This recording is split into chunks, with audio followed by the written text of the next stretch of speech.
नमस्कार मित्रों। आज मैं आरटीआई के तहत जो सूचनाएं मांगी जाती हैं और उस पे लोक सूचना अधिकारी सूचना देने से आनाकानी करते रहते हैं। और ज़्यादातर तो मैंने ये देखा कि पहली बार जब हम सूचना मांगते हैं तो कोई सूचना आती ही नहीं है। अपील करने के बाद कभी कभी आ जाती हैं और आती हैं तो उल्टा सीध भी आती हैं। तो हमारे पास क्या रेमेडी है, हम कैसे इसका उपयोग कर सकते हैं कि सूचना अधिकारी हमें सूचना दे।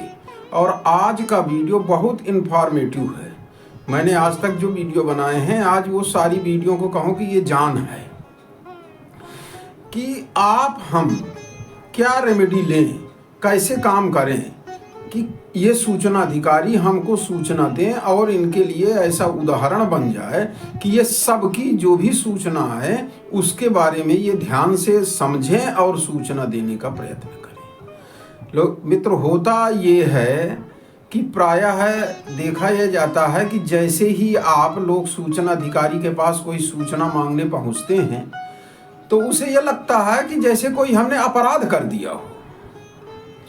हमारे साथ अच्छा व्यवहार न करना, हमारे लिए सूचना मांगना माने उसे बड़ी समस्या होती है। जबकि नियम ये है कि आप किस कारण सूचना मांग रहे हैं, क्यों मांग रहे हैं, ये कोई नहीं पूछेगा। ये लिखा हुआ है, विधान है कि कहीं भी कोई भी भारत का नागरिक सूचना मांग सकता है। हालांकि लिखा तो नहीं है, पर विदेशी नागरिक भी सूचना मांग सकता है। मांगना उसके लिए अपराध नहीं है और देने वाला दे भी सकता है। पर अब इसमें जैसे भी कोई प्रावधान हो, पर भारतीय नागरिक तो सूचना मांग सकता है और लोक प्राधिकारी को बहुत सहर्ष उसको सूचना देना चाहिए।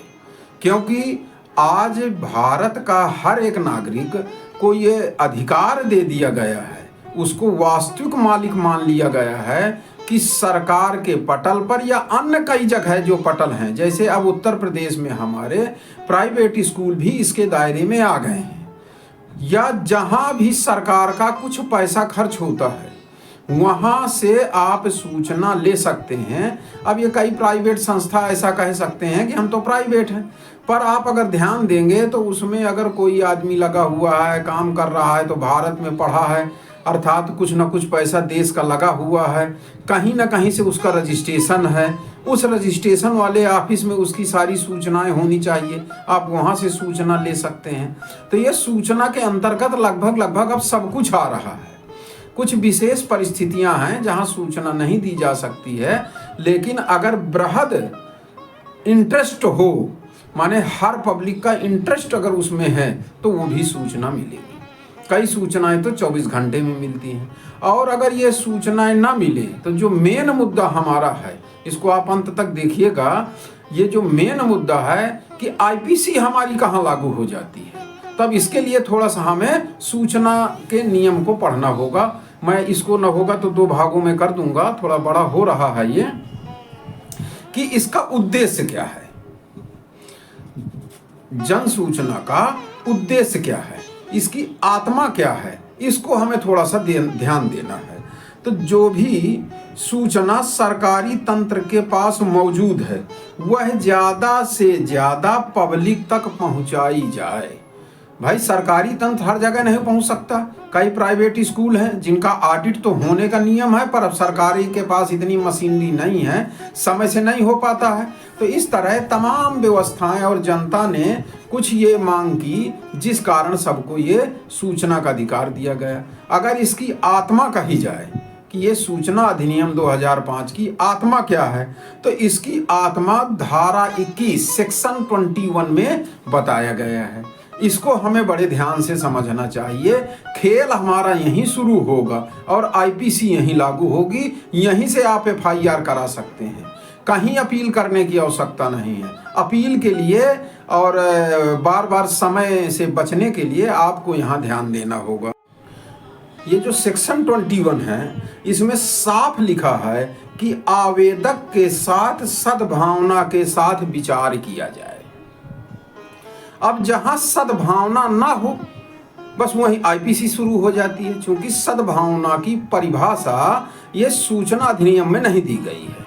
तो भारतीय संविधान के अनुसार अगर किसी चीज की परिभाषा किसी जगह नहीं लिखी है, तो अगर संविधान में दूसरी जगह लिखी है तो हम उसको ले लेते हैं। अब यहाँ पे आईपीसी सेक्शन 52 में लिखा हुआ है कि सद्भावना क्या है।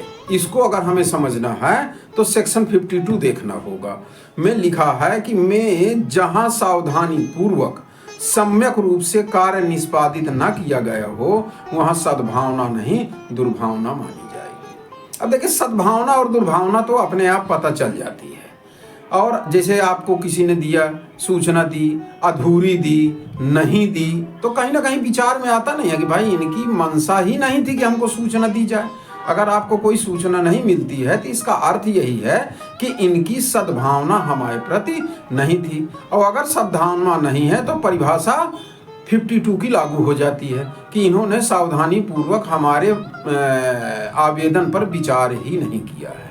क्योंकि जो लोक अधिकारी है, सूचना अधिकारी है, उसका ये नियम है कि अगर आवेदक लिखा पढ़ा नहीं है या लिख पढ़ नहीं पाता है तो उसकी सूचना उसे लिखना चाहिए।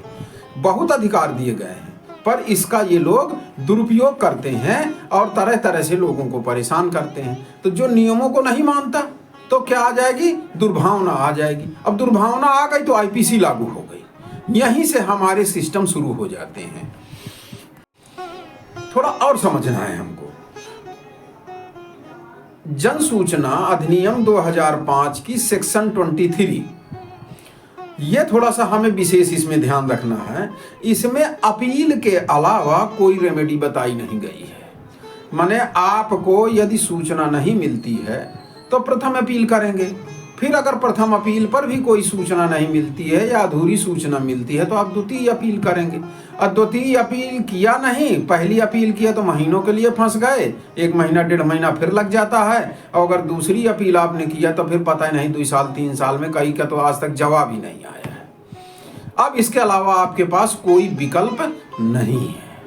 पर अगर अब विकल्प देखना है तो इसी की सद्भावना वाली सेक्शन 21, इसमें आप विचार करें तो यहीं पे आईपीसी लागू हो जाती है कि अगर आपके साथ कोई दुर्व्यवहार करता है तो फिर आईपीसी की तमाम धाराएं हैं। अभी मैं उसका उल्लेख आगे कर रहा हूं।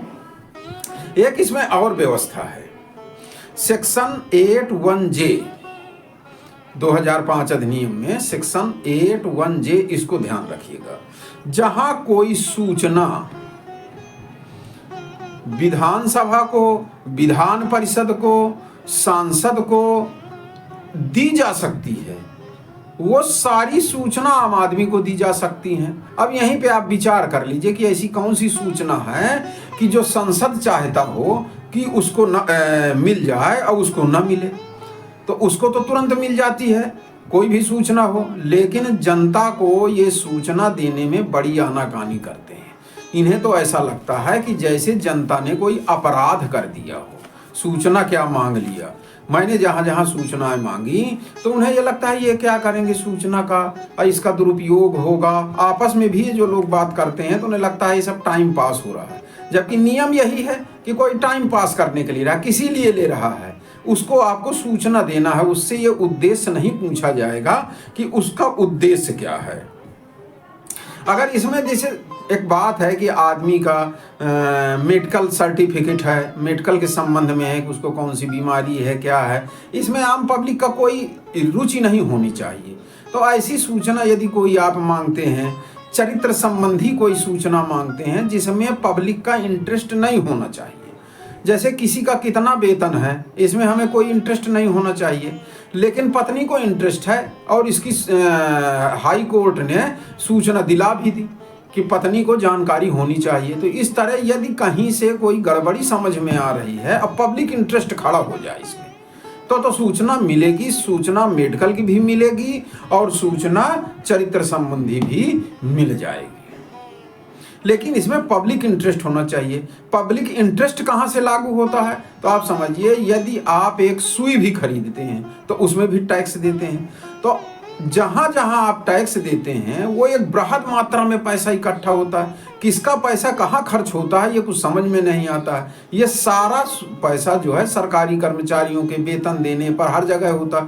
तो ये अगर कहीं से आप इंटरेस्ट दिखाएं कि जो ये पैसा खर्चा किया जा रहा है इसका दुरुपयोग हो रहा है, तो अगर दुरुपयोग हो रहा है तो वो सूचनाएं भी मिलेंगी। और यहाँ पे गिरीश रामचंद्र पांडे बेसेल्स CPIO का दुरुपयोग का जो मामला था वो यहाँ पे ढीला हो जाता है। सुप्रीम कोर्ट का निर्णय आया था, आगे इसमें बाद में चर्चा करेंगे।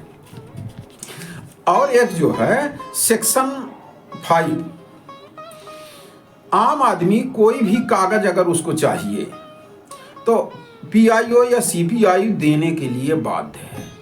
ये साफ लिखा हुआ है इसी सूचना अधिनियम में। इस नियम के तहत भी आपको सूचना मिलेगी, और अगर नहीं मिलती है तो फिर क्या होता है, तो यहाँ पे IPC लागू हो जाती है, क्योंकि ये नियम है, संविधान में लिखा हुआ है, ये सरकार के द्वारा पास है, संविधान में है कि सेक्शन 5 कहता है कि हर आदमी को सूचना मिलनी चाहिए, और ये लोक अधिकारी जो हैं ये सूचना देने के लिए बाध्य हैं। आवेदक अगर पढ़ा लिखा नहीं है या नहीं लिख पाता है, ये नहीं चाहता कि मुझे लिखना है, तो इनकी सूचना भी इन्हें लिख के देना चाहिए। और यहाँ तक धारा 6(3) में ये है कि आप किसी जगह की कोई सूचना दूसरी जगह से भी अगर मांग लेते हैं तो उसका ये दायित्व है कि वो सूचना सही जगह भेज दे। आपको मान लीजिए अस्पताल से सूचना लेनी है और आपने दुरुपयोग मत कोई करिएगा इसका, और आप जो है विद्यालय के हेडमास्टर को ये दे देते हैं कि ये सूचना हमको चाहिए कि अस्पताल में कितनी पट्टी आई, कितनी दवाइयाँ आई, कितनी बटी, तो हेडमास्टर इसको मना नहीं कर सकता है। उसको ये सूचना लेके और आपको उसे सूचित करना होगा कि ये हमसे संबंधित सूचना नहीं है, अस्तु आपकी सूचना अस्पताल में या जो है उच्च अधिकारियों को हम बाहर भेज रहे हैं, ताकि वो इसका निर्णय लेके आपको सूचना शीघ्र मिल सके। और इसमें 5 दिन का समय अधिक ले लेगा, ये धारा 6(3) में कहते हैं। तो नियम क्या आ रहा है कि ये सरकार के नियमानुसार बाध्य हैं आपको सूचना देने के लिए। अब अगर इस नियम का पालन नहीं किया जाता, माने सरकार के नियम का पालन नहीं किया जाता, तो IPC की धारा 166, 1661, 188 और भी इसमें जो है लागू हो जाते हैं, जो दंडात्मक विधान है इसमें। क्योंकि अगर कर्तव्यों के प्रति लापरवाही आती है तो 166 लागू हो जाती है। इन सारे सेक्शनों के बारे में अगर आप कहेंगे तो मैं अलग से वीडियो बना दूंगा, बाकी इनको आप गूगल करके पढ़ लीजिएगा और ये आपके लिए बहुत लाभदायक हो जाएगा। और अगर वो कहीं झूठी सूचना देता है, कोई गलत बात दे देता है, तो इनके ऊपर IPC की सेक्शन 420 लागू हो जाता है। इसके तहत भी इन्हें दंड मिल सकता है, इनके खिलाफ FIR होगी और इनके प्रति कानूनी कार्रवाई होगी।